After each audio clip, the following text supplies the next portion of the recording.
Selamat datang, nama saya Alubin. Memetik kata-kata atau on Java di Kongres Melayu Sertana Melayu yang pertama pada Mac 1946 di Graf Sultan Sulaiman, Kuala Lumpur. Sungguhan adalah antara kita yang berlainan fikiran dan fahaman serta berlainan taraf dan berfikiran, tetapi hakikatnya tujuan dana maksud kita hanya satu, iaitu kita hendak mendudukikan dan memelihara marah serta kesopanan bangsa kita.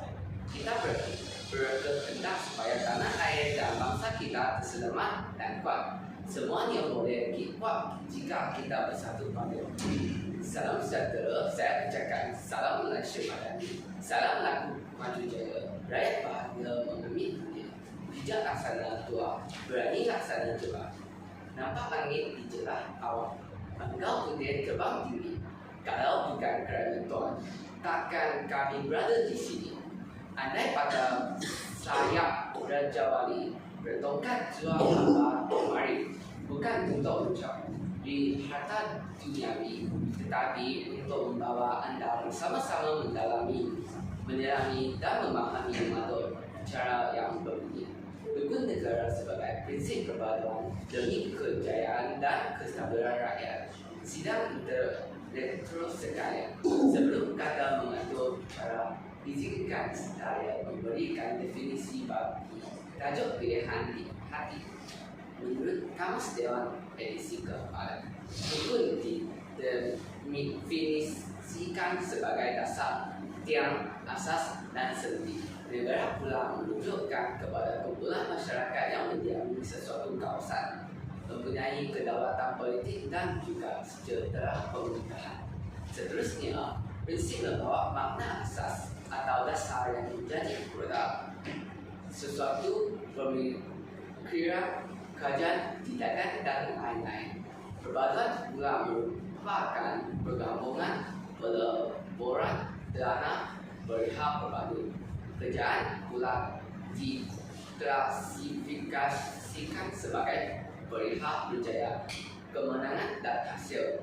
Manakala kestabilan boleh definisikan sebagai berhak atau keadaan stabil dan kemantapan.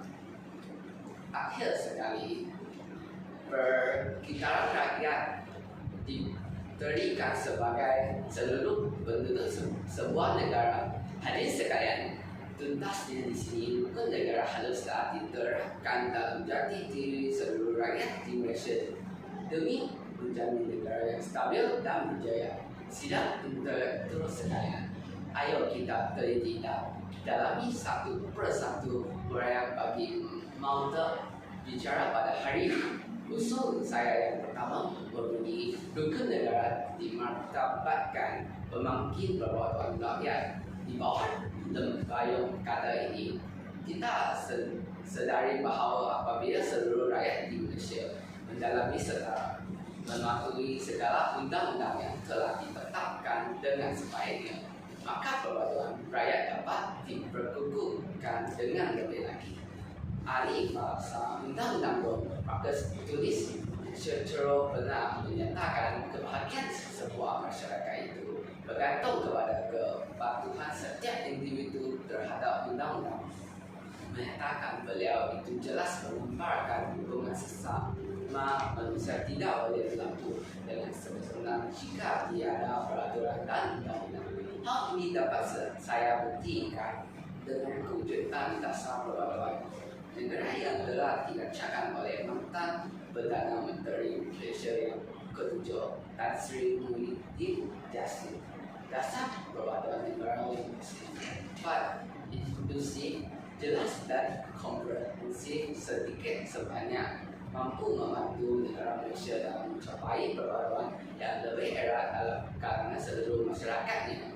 Tiga objektif utama dalam dasar perpaduan negara adalah untuk mengukuhkan perpaduan dan integrasi nasional dengan semangat jati diri, patriotik, prihatin, toleransi, saling menghormati dan bertanggungjawab serta menghasilkan rakyat Malaysia yang menghargai dan mengamalkan perpaduan.